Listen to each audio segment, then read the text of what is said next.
কিংকর্তব্য বিমূঢ় হয়ে বিছানার উপর বসে আছে রুমাইশা। সাফওয়ানের ওই কালো মোলাটের মোটা নোটবুকটার অদ্যপান্ত পড়ে ফেলেছে ও। আর পড়ার পর থেকেই সাফওয়ানের জীবনে নিজের অস্তিত্বের মূল্য নিয়েই প্রশ্ন উঠছে ওর মন মস্তিষ্কের ভেতর। ও সাফওয়ানের জন্য নেহাত একটা মেডিসিন, শুধুমাত্র মেডিসিন, এর বাইরে আর কিছুই না। ওই ডায়েরিটাতে কোথাও লেখা নেই যে সাফওয়ান ওকে ভালোবাসে, কোথাও না। তাহলে কি সাফওয়ানকে চিনতে পারেনি? ওর বাবা মাই কি তাহলে ঠিক কথা বলেছিল যে সাফওয়ান শুধুমাত্র নিজের স্বার্থের জন্যই ওকে ব্যবহার করেছে? তাহলে তাহলে এই কারণেই কি ও এখন চেঞ্জ হয়ে যাওয়ার পর সাফওয়ান মুখ ফিরিয়ে নিচ্ছে? ওর শরীরের সব ঔষধি গুণ শেষ হয়ে গেছে বলে? সাফওয়ান এমনটা কিভাবে করতে পারলো ওর সাথে? এই যে এত ভালোবাসা, এত এত কেয়ার, এসব তাহলে শুধু ওর নিজের স্বার্থের জন্য? ভালোবাসার ছিটে ফোটাও কিছু নেই এতে? তাচ্ছিল্যের হাসি হাসল রুমাইশা। সাফওয়ানের ওপর ওর কোনো রাগ অভিমান কিছুই হচ্ছে না, তবে ঘৃণা হচ্ছে নিজের ওপর। একটাবারের জন্য ও সাফওয়ানের এই অভিনয় ধরতে পারল না। এত নিখুঁত অভিনয় মানুষ কিভাবে করতে পারে? এই কারণেই কি সাফওয়ান নিজের পার্সোনাল লাইফ সম্পর্কে ওর সাথে কিছুই শেয়ার করতে চাইতো না? কারণ যে ওর কেউ না, তার সাথে ও কিসের পার্সোনাল কথা বলবে? এই যে গতকাল সকালবেলা ও কত অভিমান করলো সাফওয়ানের ওপর, ওকে সবকিছু খুলে বিস্তারিত না বলাই। তাতে তাতে সাফওয়ানের কিছুই আসলো গেল না। দায় মেটাতে একগোছা ফুল আর আইসক্রিম ধরিয়ে দিল ওর হাতে, আবার ধমকও দিল। রুমাইশা ঘুণাক্ষরেও টের পেল না কিছুই। সাফওয়ান একটাবারের জন্য নিজের প্রফেশন সম্পর্কে ওকে বলার প্রয়োজন মনে করেনি। কেন করেনি? বললে ওর মেডিসিন হাতছাড়া হয়ে যাওয়ার সম্ভাবনা ছিল তাই। এই যে পাসপোর্ট রেডি করেছে ওকে না জানিয়েই। পাসপোর্ট আর এমন কি, যেখানে এত কিছুই হয়ে যাচ্ছে সেখানে সামান্য না জানিয়ে পাসপোর্ট রেডি করা তো কিছুই না। ওর প্রফেশন, ওর মনের খোরাক। তাহলে কাল যে এতগুলো খুন করলো সাফওয়ান, এসব তাহলে ওকে বাঁচানোর তাগিদে নয়, সব নিজের মানসিক তৃপ্তির জন্য? এই কারণেই কি ওইভাবে হাসছিল সাফওয়ান, অমন ভয়ঙ্কর ভাবে? আর সেদিন ল্যাবের ওই ঘটনাগুলো, ওগুলো কি সাফওয়ানের নিজের ইচ্ছেতে হয়েছিল? ও কি সেদিন ইচ্ছে করেই রুমাইশাকে কামড় দিয়েছিল? আর এরপর এরপর কি করেছে সাফওয়ান? ওর দাঁতের বিষে রুমাইশা মরে কিনা সেটাই দেখতে চেয়েছিল। আর ওর তৈরি করা মেডিসিন ওর বিষের প্রভাব কাটে কিনা সেটাই পরীক্ষা করতে চাইছিল, যার জন্য আজ ওর এই অবস্থা। ও কি তাহলে সাফওয়ানের কাছে সামান্য একটা গিনিপিগ মাত্র, যাকে ইচ্ছে মতো ব্যবহার করা যায়, যখন ইচ্ছা মেরে ফেলা যায়, যখন ইচ্ছা বাঁচানো যায়, যখন যে মেডিসিন ইচ্ছা তার উপর প্রয়োগ করা যায়? আর রুমাইশা ও কিনা সাফওয়ানের এই সমস্ত কর্মকাণ্ডকে ভালোবাসা বলে চালিয়ে দিয়েছে এতদিন। সাফওয়ানকে এত লোক খুঁজে বেড়াচ্ছে কিসের জন্য? তাহলে কি সাফওয়ান রুমাইশাকে নিজের মতো বানাতে চাইছে, নিজের বদলে রুমাইশাকে ওদের হাতে তুলে দেওয়ার জন্য? ও কি তাহলে ক্রমে ক্রমে সাফওয়ানের মতো হয়ে যাবে, তারপর বলির পাঠা হবে? সাফওয়ান এগুলো কিভাবে করতে পারলো? ওর কি একটুও মায়া হলো না রুমাইশার জন্য, যার সাথে এতগুলো দিন আষ্টেপৃষ্ঠে মিশে থাকলো, একসাথে খেলো, ঘুমালো, ঘুরলো, কত শত স্মৃতি? যার সাথে, তার জন্য কি একটুও মায়া হলো না সাফওয়ানের? এমন সময় ল্যাবের দরজায় শব্দ হলো। তার কিছুক্ষণ পর সিঁড়ি বেয়ে নিচে নামলো সাফওয়ান। মুখটা ওর হাসি হাসি, হাতে সদ্য জবাইকৃত গরুর মাংস। খুঁজে খুঁজে তাজা মাংস এনেছে ও, কিন্তু রুমের ভেতর ঢুকেই সাফওয়ানের ভুরু কুঞ্চিত হলো। রুমাইশা একধ্যানে মেঝের দিকে তাকিয়ে বসে আছে বিছানার উপর, হাতে ঝাড়ু। তার আগায় মাকড়সার বাসা কিছু অংশ লেগে আছে। নাক লাল হয়ে আছে, চোখ দুটো ছলছল করছে ওর। দেখে মনে হচ্ছে একটু আগেই খুব কেঁদেছে রুমাইশা, যার রেশ এখনো রয়ে গেছে। কিন্তু রুমাইশার এমন হঠাৎ মন খারাপের কারণ খুঁজে পেল না সাফওয়ান। বিষয়টা ভালোভাবে বোঝার জন্য রুমের ভেতরে এগিয়ে গেল ও।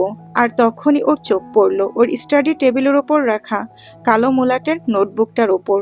তার বন্ধ করে রেখে যাওয়া নোটবুকটা খোলা পড়ে আছে টেবিলের ওপর। কলমের স্থান পরিবর্তন হয়েছে। তাহলে কি রুমাইশা ওর নোটবুকটা পড়ে ফেলেছে? এর জন্যই কি কাঁদছে ও? সাফওয়ান নিজের মনে মনে ধিক্কার দিল। ওর মন বারবার বলতো রুমাইশাকে সব সত্যি বলে দিতে, কিন্তু মস্তিষ্ক বারবার বারণ করত যে সব সত্যি এখনই বলে দিলে হয়তো রুমাইশা ওকে আর চাইবে না, ওকে ছেড়ে যাবে।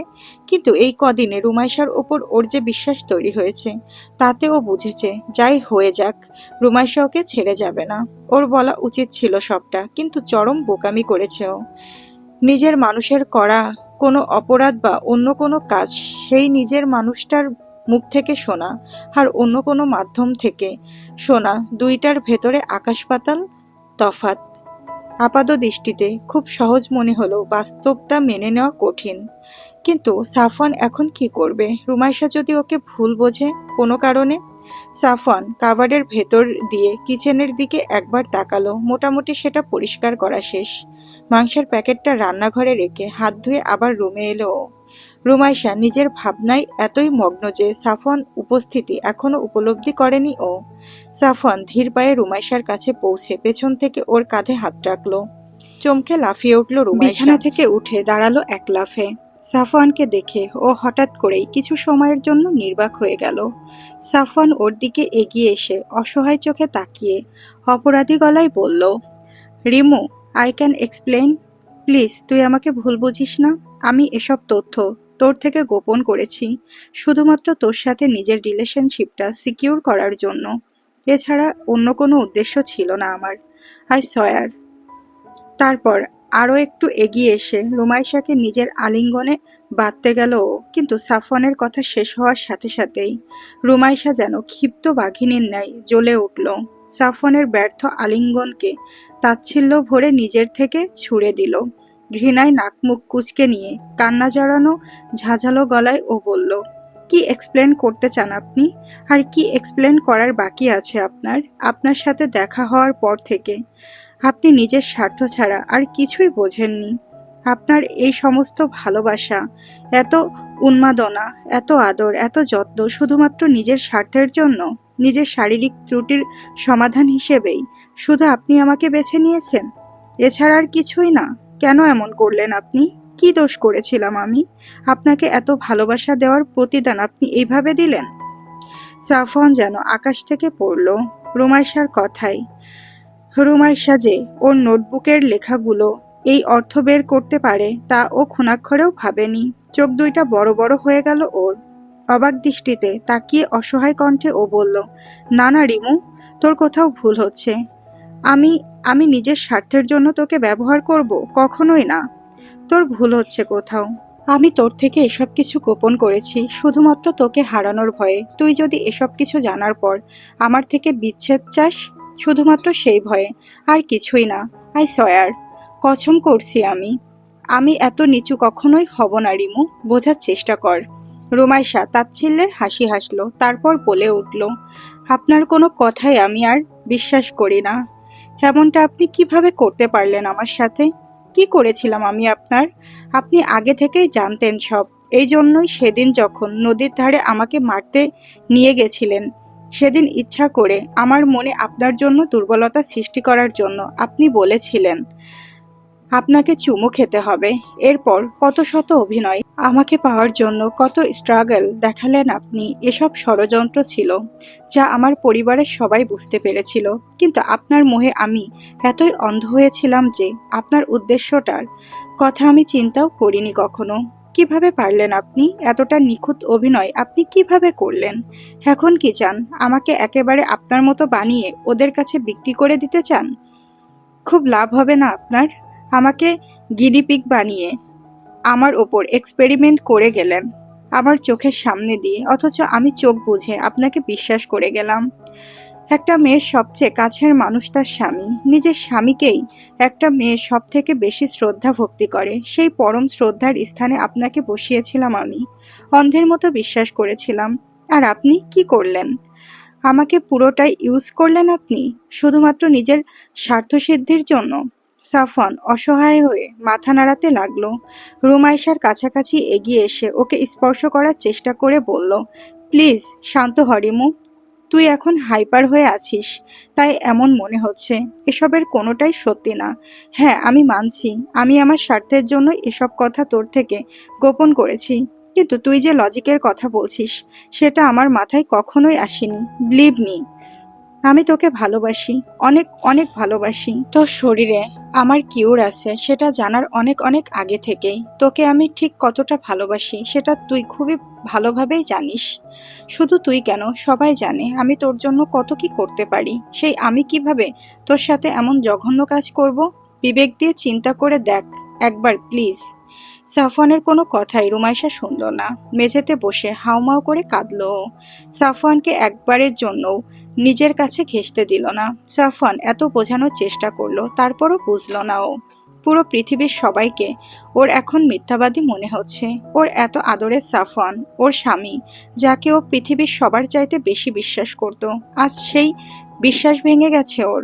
ওর মাথার ভেতর শুধু একটাই কথাই বারবার ঘুরপাক খাচ্ছে, সেটা হলো বিশ্বাসঘাতক।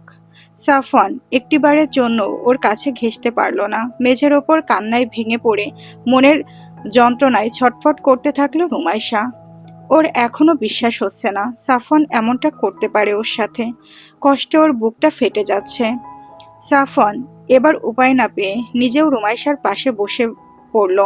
মেঝের উপর উপুর হয়ে কাঁদছে রুমাইশা, ফোপাচ্ছে ও থেকে থেকে। সাফওয়ান অসহায় চোখে রুমাইশার দিকে তাকিয়ে বলল, রিমু, আমার কথাটা একবার শোন দয়া করে। তুই যেমনটা ভাবছিস তেমন কিছুই না, বিশ্বাস কর একবার। আমি সজ্ঞানে কখনোই এরকম করব না। আমার নিজের স্ত্রী, যাকে আমি এত ভালোবাসি, তার সাথে আমি এমনটা কিভাবে করতে পারি? হ্যাঁ, আমি জঙ্গলি, কিন্তু তাই বলে আমার ভেতরে মনুষ্যত্ববোধ আছে। আমি অতটাও জঙ্গলি নই রিমু। তোকে নিজের স্বার্থে ব্যবহার করার মতো জানোয়ার আমি কখনোই হইনি রিমু। শোন আমার কথাটি একবারের জন্য। কথাগুলো বলেই নিজের ডান হাতটা রুমাইশার পিঠের ওপর রাখল সাফওয়ান, কিন্তু তখনই ও সেই হাতটা এক ঝটকায় সরিয়ে দিয়ে মেঝে থেকে উঠে বসল রুমাইশা। ওর চোখের পিউপিলটা পুরোপুরি সরু হয়ে লম্বা আকার ধারণ করেছে। তড়িৎ গতিতে একবার সাফওয়ানের দিকে ফিরে তাকালো ও।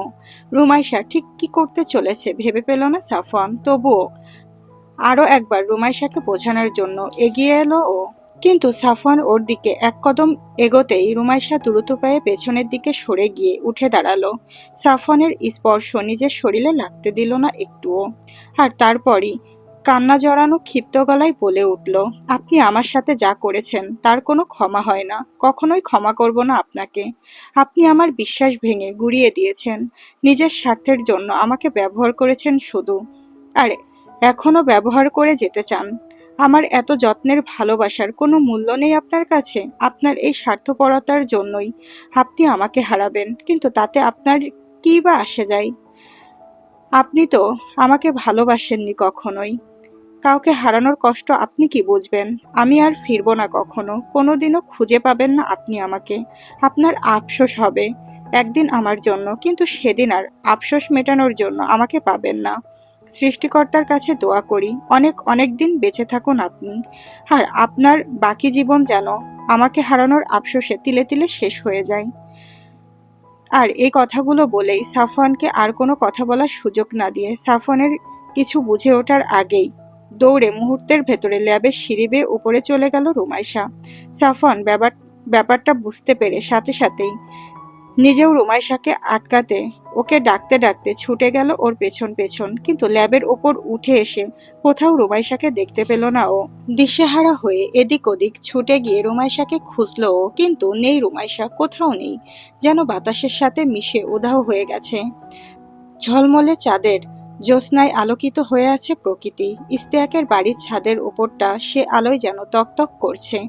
আর সেখানে শীতল পাটির ওপর মাথার নিচে ডান হাতের বাহু রেখে চিত হয়ে আকাশের দিকে মুখ করে শুয়ে আছে ধূসর সবুজ রঙা জলজলে চোখের দীর্ঘকায় সাফওয়ান। চোখ দুইটা গর্তের ভেতর ঢুকে গেছে ওর, মুখটা শুকিয়ে গেছে একদম। ওর ডান পাশে শুয়ে আছে রাফসান, আর অন্য পাশে সাফিন। তিনজনেই ক্লান্ত অনেক। রুমাইশা হারিয়ে যাওয়ার আজ 4 দিন। এই 4 দিনে ওরা তিনজন সহ পরিবারের সবগুলো লোক হন্যে হয়ে খুঁজেছে রুমাইশাকে, কিন্তু কোথাও নেই রুমাইশা। যত চেনা জানা জায়গা আছে সব খুঁজেছে ওরা, কিন্তু রুমাইশাকে পাওয়া যায়নি কোথাও। এই 4টা দিন সাফওয়ান পানি ছাড়া আর কিছুই গ্রহণ করেনি, ওকে কেউ খাওয়াতে পারেনি। প্রিয়তমা স্ত্রীর বিরহে পুরোপুরি ভেঙে পড়েছে ও। ওর ভেতরটা কষ্টে দুমড়ে মুচড়ে যাচ্ছে। এই মুহূর্তে সাফিন আর রাফসান না থাকলে হয়তো কেঁদে বুক ভাসাতো ও। শুধুমাত্র ওরা আছে বলেই কান্নাটা ঠেকিয়ে রাখতে পেরেছে এখনো। কিন্তু থেকে থেকে সে কান্নাটা বুকের ভেতর থেকে দলা পাকিয়ে উঠে আসতে চাইছে। রাফসানের চেহারায় হতাশার ছাপ। প্রাণাধিক প্রিয় বোনকে হারানোর বেদনায় ওর বুকের ভেতরটা চুরমার হয়ে যাচ্ছে যেন। সাফিনেরও একই অবস্থা। সেদিন যখন সাফওয়ান ফোন দিয়ে চিৎকার করে কাঁদতে কাঁদতে ওকে বলেছিল, সাফিন রে, আমার রিমুকে খুঁজে পাচ্ছি না, চলে গেছে ও আমাকে ছেড়ে, সেদিন থেকেই ওর রুমি আপুকে অন্য সবার সাথে জান প্রাণ দিয়ে খুঁজেছে ও। কিন্তু রুমির কোনো হদিশ নেই, যেন হাওয়ায় মিলিয়ে গেছে ওর রুমি আপু। আয়েশা এ বাড়িতেই আছেন, শামসুলও এখানে। 1 সপ্তাহের ছুটি নিয়ে চলে এসেছেন তিনি। মেয়ের শোক মূর্ছা যাচ্ছেন আয়েশা, বিলাপ করছেন থেকে থেকে। আগের বার তো সাফওয়ানের সাথে ছিল বলে উনি নিশ্চিত ছিলেন, কিন্তু এখন তো তার মেয়ে পুরো একা, কেউ নেই ওর সাথে। কোথায় আছে, কি করছে, কেউ কিছুই জানে না। 4-4টা দিন ধরে রুমাইশা নিখোঁজ। থানায় ডায়েরিও করা হয়েছে, কিন্তু পুলিশও কিছুই করতে পারেনি এখনো। হারিয়ে যাওয়া মানুষকে খুঁজে পাওয়া যায়, কিন্তু রুমাইশা তো নিজে থেকেই হারিয়ে গেছে। ওকে কিভাবে খুঁজে বের করবে ওরা? হতাশা হয়ে আকাশের দিকে তাকিয়ে সৃষ্টিকর্তার নিকট প্রিয়তমাকে ফিরে পাওয়ার আর্জি জানিয়ে দীর্ঘশ্বাস ফেলল সাফওয়ান। রুমাইশার ওই মায়াভরা হাসি মুখটার ভেসে উঠছে ওর চোখের সামনে বারবার। ওই খিলখিল হাসি, ওই দুষ্টু মিষ্টি খুনসুটি, সব একে একে মনে পীড়া দিচ্ছে সাফওয়ানকে। ওর 2 চোখ বেয়ে পানি গড়িয়ে পড়ল 2 ফোঁটা। টুপ করে সেগুলো পড়ল শীতল পাটির ওপর। কাল সকালে উঠে আবারও রুমাইশাকে খোঁজার জন্য বের হবে ওরা 3 জন।